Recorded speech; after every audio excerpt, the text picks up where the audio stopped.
Hey guys, welcome back to Is Your Six Covered? Appreciate you showing up. Today's video is on the VP9 made by HK, but now they have a new version called the B, the VP9-B. So let's get into it. Let's talk about it and see if it's worth the hype. See you guys. Stay tuned. All right, ladies and gentlemen, it's time to revisit the HK VP9. The reason for that is they have come out with a VP9B. A VP9B, you're asking maybe, is basically they went to a traditional style button for the mag release. So instead of this paddle here, which is ambidextrous, there is a regular button like you'd see on most firearms pistols. So the VP9, it has been hitting home runs ever since it came out. It's been out for a while now. It comes out in a few different colors, and people really enjoy this pistol. It's a great workhorse. It has a lot of pluses to this gun. I gotta say, the ergonomics is definitely probably, when you put this in your hand, you're gonna be like, man, this is a very comfortable, nice shooting pistol. Accuracy is very good. I prefer it over a lot of different firearms.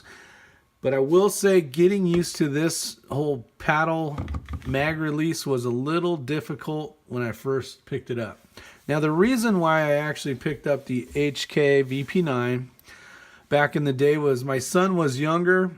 He was shooting IDPA with me at the age of 13, so he had a very small hand. He had and there's 3-panel system on this. You have the back strap and the 2 sides, so you can make it for a larger hand or a smaller hand. So that was definitely a plus.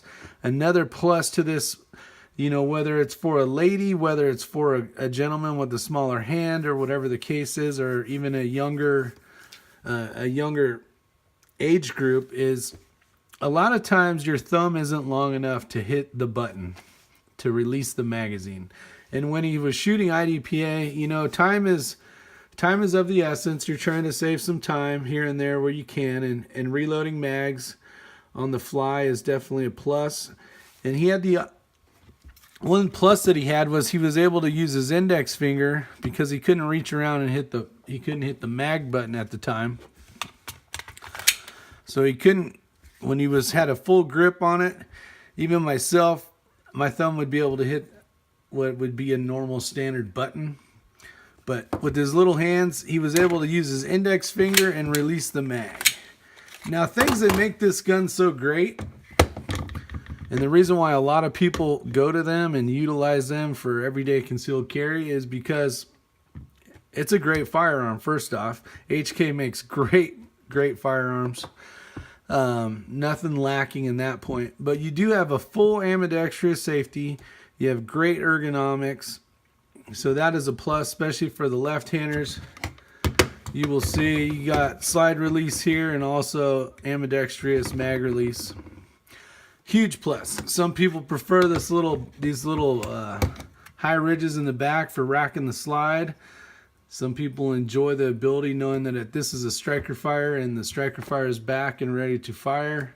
These guns have all been cleared, but you will notice right there where you see the red, it'll disappear, knowing that the striker has already been engaged. So if you have a problem, you need to re-rack the slide and the red will come back. So other than that, getting into the new HK VP9B, how big is the market? Well, I tell you what, I think most shooters prefer to have the normal, what they appear to be, I don't want to call it normal, but what you would see on most percentage of firearm pistols. They're just used to having that mag release button right here.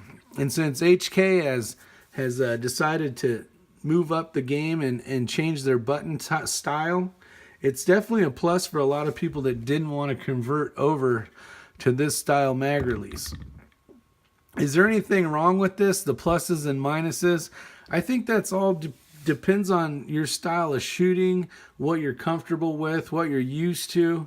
You will see I have a threaded Silencer Co. barrel on here, so this is an aftermarket. Here's the stock one.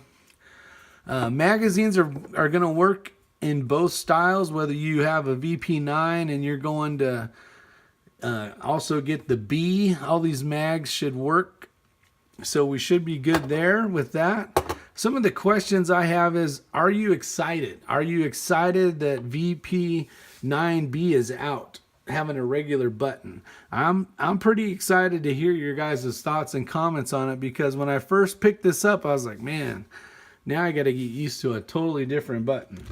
Now, this isn't my normal everyday carry, so I don't have to be super proficient with it. It shoots very accurate. The trigger is phenomenal compared to a lot of striker fires, and I'll kind of throw Glock under the bus, but this trigger is much nicer, much crisper, and more smooth than a stock Glock trigger is. So kudos to HK for that, for sure. But I would like to know what you guys are thinking about the VP9-B. So leave it down in the comments section. I appreciate it. If you're new, if you just found my channel, I'd love to see you hit the subscribe button and the notification bell, because why not? That's why we're here, having fun. And hopefully you guys learned something from the channel. Everything is the same. They did change this a little bit. Take down, tear down, everything's gonna, field strip stuff is all exactly the same. The button will be ambidextrous, but you won't be able to hit it from both sides. You will be able to take it out, flip it over, put it on the other side if you are a left-handed shooter, but you will not have the option of this on either side. So definitely love to hear your thoughts. See you guys. Stay safe. Hope you enjoy. And remember, is your six covered?